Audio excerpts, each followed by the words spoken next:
founder and CEO of Under Armour Kevin Plank resigned Monday from the White House's American Manufacturing Council. Photo by Reuters. Steve Marcus, Trenton, New Jersey. The CEOs of athletic wear manufacturer Under Armour and pharmaceutical company Merck resigned Monday from the White House's American Manufacturing Council, with the Merck withdrawal drawing a quick and angry Twitter outburst from President Donald Trump. Merck CEO Kenneth Frazier cited the president's failure to explicitly rebuke the white nationalists who marched in Charlottesville, Virginia, over the weekend. He wrote on Twitter Monday that America's leaders must honor our fundamental values by clearly rejecting expressions of hatred, bigotry and group supremacy, which runs counter to the American ideal that all people are created equal. Frazier is one of the few African Americans to head a Fortune 500 company. Under Armour CEO Kevin Plank resigned from the panel later Monday, saying his company engages in innovation and sports, not politics. Plank did not specifically mention Trump or Charlottesville, but said his company will focus on promoting unity, diversity and inclusion through sports. Intel CEO Brian Krzanich also announced his resignation in a blog post. I have already made clear my abhorrence at the recent hate-spawned violence in Charlottesville, and earlier today I called on all leaders to condemn the white supremacists and their ilk who marched and committed violence, he wrote. I resigned because I want to make progress while many in Washington seem more concerned with attacking anyone who disagrees with them. We should honor, not attack, those who have stood up for equality and other cherished American values. I hope this will change, and I remain willing to serve when it does. Trump was under increasing pressure to call out the white supremacist groups involved in the Charlottesville demonstration. He lashed out almost immediately at Frazier, saying on Twitter that he will now have more time to lower rip-off drug prices. The president followed up later in the day, tweeting that Merck is a leader in higher drug prices while at the same time taking jobs out of the U.S. Bring jobs back. Lower prices. Drug makers have come under withering criticism for soaring prices in the U.S., including by Trump, though he has yet to act on a promise to contain them.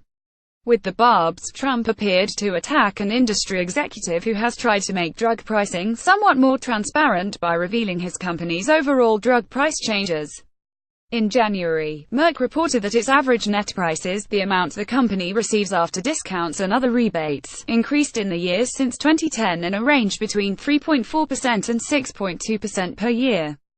That's about half as large as the increase in its retail prices. Much of the furor over drug prices recently has been over increases that have been far bigger and come one after another for drugs that have been on the market for years.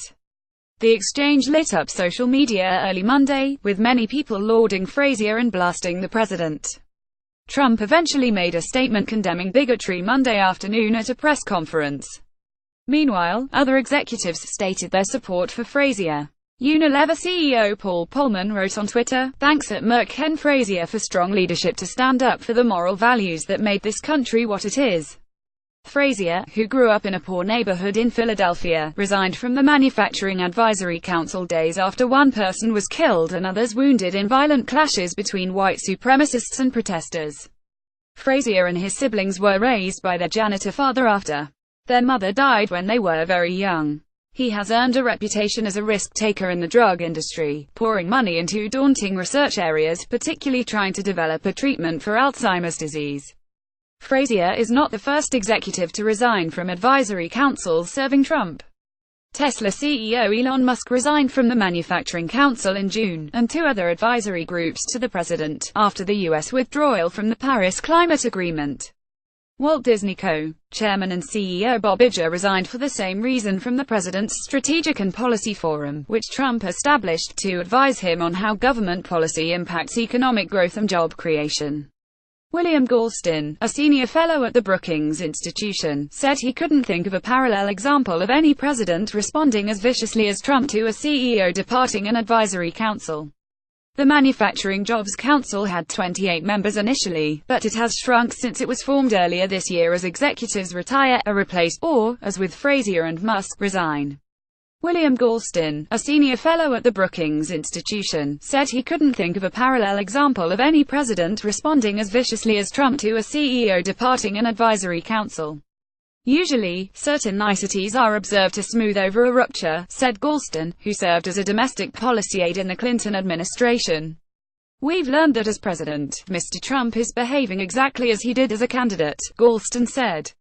He knows only one mode when attacked: hit back harder. App economics writer Josh Boak in Washington contributed to this story.